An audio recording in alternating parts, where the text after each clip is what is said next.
wabarakatuh. Perkenalkan, nama saya Pramudita Aryani dengan NPM 2011 080137 semester 5 Bimbingan Konseling Pendidikan Islam Universitas Islam Negeri Raden Intan Lampung. Di sini saya akan menjelaskan studi kasus peserta didik yang melakukan bullying pada kelas 10 sekolah menengah atas untuk memenuhi tugas laporan mata kuliah studi kasus anak dan remaja yang diampu oleh dosen pengampu Bunda Eka Putri Ramadhani Magister Gizi. Fenomena kekerasan banyak ditemukan di sekolah dalam 15 tahun terakhir. Selain tawuran, terdapat bentuk-bentuk kekerasan yang tidak mudah terlihat oleh pihak sekolah dan masyarakat umum. Kekerasan yang dimaksudkan di sini adalah bullying. Hasil konsultasi dengan anak-anak di 18 provinsi di Indonesia pada tahun 2015 menunjukkan bahwa sekolah dapat menjadi tempat berbahaya bagi anak-anak karena ragam kekerasan terjadi.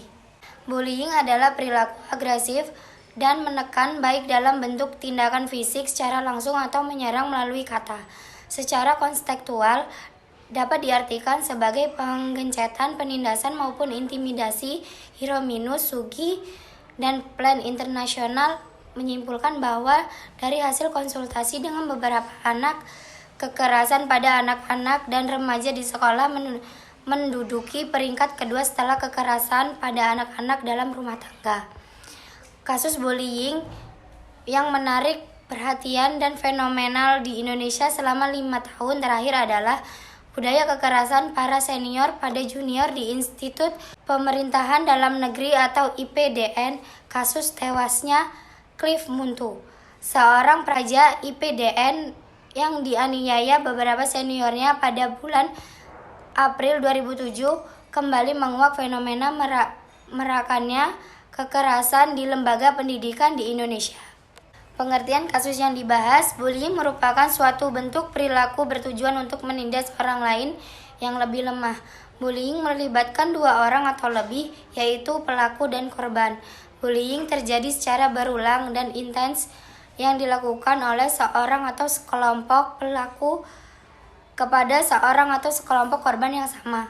Bullying juga pemaksaan atau usaha menyakiti secara psikologis atau fisik terhadap seorang atau sekelompok orang lebih lemah oleh seseorang atau sekelompok orang yang lebih kuat yang dilakukan secara berulang adalah bentuk perilaku bullying. Mengemukakan bahwa perilaku bullying adalah aktivitas sadar, disengaja, dan keji yang dimaksudkan untuk melukai, menanamkan kekuatan melalui ancaman agresi lebih lanjut, dan menciptakan teror yang dilakukan oleh seorang anak atau kelompok anak. Bullying dapat terjadi selama satu periode waktu yang singkat ataupun selama beberapa tahun, dan juga bullying merupakan suatu bentuk penyalahgunaan kekuasaan bagi orang yang melakukannya. Tindakan bullying biasanya direncanakan kadangkala jika ada kesempatan tertuju pada satu korban yang tetap dan berlangsung secara berkelanjutan. Mengemukakan bahwa bullying sebagai perilaku penggunaan kuasa dan kekuatan yang dilakukan secara sadar dan disengaja oleh satu atau beberapa orang terhadap orang lain. Bullying merupakan tindakan penggunaan kekuasaan atau kekuatan untuk menyakiti seseorang atau sekelompok orang hingga korban merasa tertekan, trauma, tak berdaya, bahkan kematian. Berdasarkan beberapa pendapat di atas, dapat disimpulkan bahwa bullying adalah tindakan penggunaan kekuasaan dan kekuatan untuk menekan, mengintimidasi, dan menyakiti seseorang atau sekelompok yang dianggap lebih lemah, dan dilakukan secara berulang-ulang, bertahap, dan direncanakan sehingga menyebabkan tekanan, trauma, bahkan kematian bagi korban. Tujuan identifikasi kasus. Untuk keperluan setiap anak, maka orang tua harus peka dan perhatian dalam mendidik anak, sebab anak-anak trauma peserta didik ini adalah tahap untuk mencari jati diri untuk mengatasi peserta didik yang berperilaku bullying. Disarankan perlunya kerjasama yang intensif dalam membimbing dan memperhatikan perilaku subjek kasus di sekolah antara guru bimbingan dan konseling, guru mata pelajaran, wali kelas, orang tua, subjek kasus, teman dekat, yaitu dengan cara guru bimbingan dan konseling hendaknya memberikan konseling sosial secara intensif agar peserta didik mampu bersosialisasi dengan baik sehingga terhindar dari perilaku bullying. Metode penelitian dan alat pengumpulan data. Pendekatan dan desain pendekatan yang digunakan dalam penelitian ini adalah pendekatan kualitatif dengan metode studi kasus. Setting lokasi penelitian. Lokasi penelitian dilakukan adalah di SMA Negeri 1 Kahu Kabupaten Bone dan di rumah subjek atau beberapa tempat sesuai perjanjian. Subjek penelitian, subjek kajian dalam penelitian ini adalah siswa SMA Negeri 1 Kahu di Kabupaten Bone. Adapun subjek dalam penelitian ini adalah subjek 3 orang anak perempuan yang sedang menjalankan studinya di bangku kelas 2. Hal ini dilakukan sebab peneliti berpendapat bahwa remaja perempuan yang melakukan bullying memiliki ciri yang lebih khas dibandingkan dengan remaja laki-laki. Ciri khas tersebut adalah ketiga subjek berani melakukan tindakan bullying secara fisik kepada korban. Teknik pengumpulan data. Moleong membukakan instrumen kunci yang digunakan dalam penelitian kualitatif adalah penelitian sendiri dengan kedudukan sebagai perencana. Adapun teknik pengumpulan data pada penelitian ini adalah wawancara dan dokumentasi. Teknik analisis data ataupun teknik analisis yang digunakan melalui beberapa tahap yaitu reduksi data, display atau penyajian data dan kesimpulan dan verifikasi. Teknik pengasahan data. Setiap peneliti memerlukan standar untuk melihat derajat kepercayaan atau kebenaran setiap hasil penelitian. Beberapa kriteria keabsahan data antara lain derajat kepercayaan, yang B keteralihan, yang C ketergantungan. Analisis. Setiap peserta didik baru yang memasuki suatu lembaga pendidikan adalah ingin mengenal segalanya. Dunia pendidikan Indonesia menjadi salah satu perhatian untuk masalah bullying, di mana di dalam kegiatan belajar mengajar kerap terjadi tindakan bullying antara sivitas, ironis, memang dan sepatutnya benar-benar menjadi perhatian semua orang. Tidak hanya pemerintahan Indonesia, namun semua pihak yang memiliki peran langsung maupun tidak langsung di sekolah. Bullying remaja adalah individu yang sedang berada pada masa perkembangan transisi antara masa anak-anak dan masa dewasa, yang mencakup perubahan biologis, kognitif, dan sosioemosional. Menurut Komisi Nasional Perlindungan Anak, mengatakan bahwa bullying adalah kekerasan fisik dan psikologis berjangka panjang yang dilakukan seseorang atau kelompok terhadap seseorang yang tidak mampu mempertahankan diri. Bullying menurut Andre Mellor mengatakan bahwa bullying terjadi ketika seseorang merasa teraniaya dan direndahkan oleh tindakan orang lain, baik berupa verbal, fisik, maupun mental, dan orang tersebut takut bila perilaku tersebut akan terjadi lagi. Sejalan dengan pendapat Coloroso mengatakan bahwa bullying adalah perilaku verbal atau fisik yang dirancang untuk mengganggu seseorang yang kurang kuat. Dalam penelitian ini, dapat disimpulkan bahwa bullying adalah tindakan yang sengaja dilakukan oleh peserta didik atau sekelompok peserta didik untuk menyakiti peserta didik yang lainnya, baik secara fisik ataupun psikis tanpa alasan yang jelas dan terjadi terulang-ulang. Diagnosis. Diagnosis merupakan langkah untuk mencari faktor penyebab dari masalah yang sedang dihadapi oleh subjek kasus. Berdasarkan data yang terkumpul, maka dapat ditetapkan bahwa faktor penyebab subjek kasus melakukan bullying sebagai berikut. Yang pertama, faktor internal. Yang A, keinginan mencoba sesuatu yang baru. Subjek ini adalah anak yang pendiam saat di lingkungan rumah, namun karena pergaulan subjek kasus sering melakukan tindakan yang aneh kepada adiknya, terkadang di sekolah kepada temannya. Subjek kasus pada awalnya hanya ingin mencari teman namun pada akhirnya menjadi kebiasaan membuli. Menurut subjek kasus, tindakan bullying yang dia lakukan adalah karena ia kurang kasih sayang dan perhatian. Yang B, ingin mencari perhatian teman. Kasus ini adalah anak yang kurang perhatian ditambah di sekolah banyak teman yang kurang senang dengan cara dia bergaul. Maka subjek kasus mencari perhatian teman dengan mengganggu teman di kelas. Yang kedua, faktor eksternal. Pola asuh orang tua. orang tua subjek kasus kurang berwawasan terhadap subjek kasus sehingga subjek kasus tidak takut melakukan tindakan yang menurutnya benar-benar seperti bullying. Yang B, kurangnya pengawasan. Di lingkungan sekolahnya, kurangnya pengawasan di sekolah juga merupakan faktor yang menyebabkan subjek kasus melakukan tindakan bullying terhadap temannya. Pihak sekolah kurang memberikan pengawasan yang ketat terhadap peserta didik memiliki masing-masing kelas 10. Maka peserta didik yang kurang mendapatkan pengawasan akan melakukan bullying kepada teman lain yang belum tentu dikenal di kelas. Prognosis.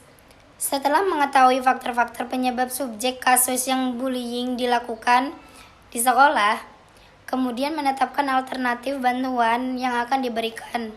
Adapun pendekatan yang digunakan adalah pendekatan konseling behavioral yang menggunakan teknik pemahaman tingkah laku dikarenakan subjek kasus selalu berperilaku tidak sehat menimbulkan akibat yang tidak menyenangkan bagi pelaku dan lingkungan dan tidak sesuai dengan fungsi peranan stimulus yang dimunculkan di lingkungannya dan menggunakan konseling rasional emotif terapi dengan teknik direktif dengan merubah pola pikir yang irasional menjadi rasional. Subjek kasus I yang berperan bahwa tidak bisa menyesuaikan diri di kelas. Teknik ini dapat digunakan untuk menghilangkan tingkah laku serta pola pikir yang irasional. Teknik ini dimaksudkan untuk meningkatkan kepekaan klien agar klien memahami diri dan tingkah lakunya. Stimulus yang tidak menyenangkan yang disajikan tersebut diberikan secara bersamaan dengan munculnya tingkah laku yang tidak dikehendaki kemunculannya. Pengkondisian ini diharapkan terbentuk asosiasi antara tingkah laku dan tidak dikehendaki dengan stimulus yang tidak menyenangkan. Treatment. Pada tahap ini dilaksanakan alternatif bantuan sebagai dirumuskan dalam prognosis. Maka dalam treatment akan diambil tindakan dengan langkah-langkah sebagai berikut. Yang pertama, pertemuan pertama membangun hubungan baik dengan subjek kasus dengan cara memulai percakapan dan menampilkan diri sebagai orang yang dapat memahami dan menerima permasalahan yang sedang dihadapi subjek kasus dan mendengarkan dengan baik apa yang disampaikan oleh subjek kasus. Yang kedua, pada pertemuan ini penelitian harus merefleksi diri apa yang dikatakan subjek kasus pada pertemuan sebelumnya. Penggunaan prinsip-prinsip bahwa segala manusia dilahirkan membawa potensi yaitu mengarahkan subjek kasus secara langsung agar meninggalkan tingkah laku yang tidak dikehendaki dengan berpikir rasional yang tidak menyenangkan bagi subjek kasus. Yang ketiga, pada pertemuan ketiga, subjek kasus secara umum sudah menunjukkan perubahan yang berarti hal ini terlihat dari tingkah lakunya dalam kehidupan sehari-hari. Lebih berkonsentrasi saat belajar, sudah mulai mau bertanya dan menjawab pertanyaan yang diberikan oleh guru. Setelah terdapat perubahan, subjek kasus meyakinkan dirinya bahwa subjek kasus tidak bisa mengurangi kebiasaan buruk dan mulai berperilaku lebih baik seperti yang telah dilaksanakan pada pertemuan sebelumnya agar perilaku yang diinginkan dengan rasa senang dengan kondisi lingkungan sekolah yang menyenangkan. Pertemuan keempat, pada pertemuan terakhir, subjek kasus juga diberikan bimbingan agar selain perubahan tingkah laku terhadap dirinya juga memberikan penjelasan dan pengertian terhadap subjek kasus mengenai cara-cara berhenti melakukan bullying terhadap orang di sekitar dan arti hidup sehat. Pada pertemuan ini, subjek kasus sudah menunjukkan sikap sebagai berikut. Yang A, subjek kasus tidak melakukan bullying di kelas. Yang B, subjek kasus mengatasi permasalahannya sendiri dalam pergaulan dan tidak lagi menghindar atau memberikan permasalahannya. Pada pertemuan ini, penelitian dan subjek kasus mengakhiri pertemuan karena sudah ada perubahan yang positif dan sekaligus menghentikan proses konseling. Dan pada akhir pertemuan, subjek kasus dengan penuh ketulusan mengucapkan terima kasih kepada peneliti karena bisa membimbing diri dengan penuh keikhlasan. Follow up. Berdasarkan hasil evaluasi tersebut, Agar diperoleh hasil yang optimal, maka dilakukan tindakan bekerja sama dengan masing-masing individu yang terkait. Yang pertama, subjek kasus. Selanjutnya, subjek kasus tetap akan dapat mempertahankan sikapnya dan mengembangkan ke arah yang lebih baik. Yang kedua, wali kelas. Wali kelas agar memonitor perkembangan serta perubahan-perubahan perilaku subjek kasus yang diharapkan. Yang ketiga, guru pembimbing. Menitipkan subjek kasus kepada guru pembimbing untuk dapat memantau perkembangan subjek kasus. Kesimpulan. Berdasarkan kesimpulan di atas, bahwa upaya pengentasan peserta didik yang melakukan bullying disarankan untuk memberikan pengertian dan perhatian yang intensif dalam membimbing dan memperhatikan perkembangan pendidikan subjek kasus. Oleh sebab itu, maka perlu kerjasama antara kepala sekolah, wali kelas, guru mata pelajaran, dan orang tua. Disarankan untuk tetap menjalankan alternatif bantuan yang sudah diberikan. Selain itu, belajar sesuai dengan jadwal belajar yang sudah dibuat. Setiap semua peserta didik perlu diajarkan hubungan sosial lagi, terlebih cara berkomunikasi dan bertingkah laku mereka agar tidak bangga akan akademik, melainkan bisa membanggakan bangsa dan negara melalui karakter yang santun. Subjek kasus 2 disarankan untuk tetap menjalankan alternatif bantuan yang sudah diberikan oleh peneliti. Kurangnya kasih sayang orang tua terhadap anak yang sibuk dengan pekerjaan masing-masing. Teman bermain yang buruk di lingkungan tempat tinggal. Upaya bantuan yang sesuai untuk mengatasi peserta didik yang berperilaku bullying menggunakan konseling behavioral, konseling rasional, emotif terapi. Saran, setiap anak perlu perhatian, maka orang tua harus peka dalam mendidik anak sebab anak-anak trauma peserta didik ini adalah tahap dalam mencari jati diri untuk mengatasi peserta didik yang berperilaku bullying.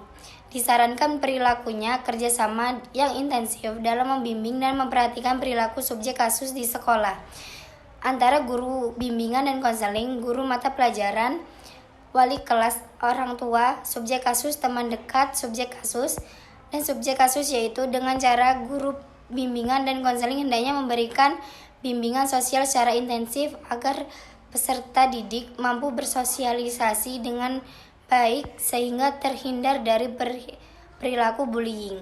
Sekian pemaparan materi mengenai studi kasus peserta didik yang melakukan bullying pada kelas 10 sekolah menengah atas. Semoga bisa bermanfaat bagi kita semua. Mohon maaf jika ada kesalahan dan kekurangan. Saya akhiri. Wassalamualaikum warahmatullahi wabarakatuh.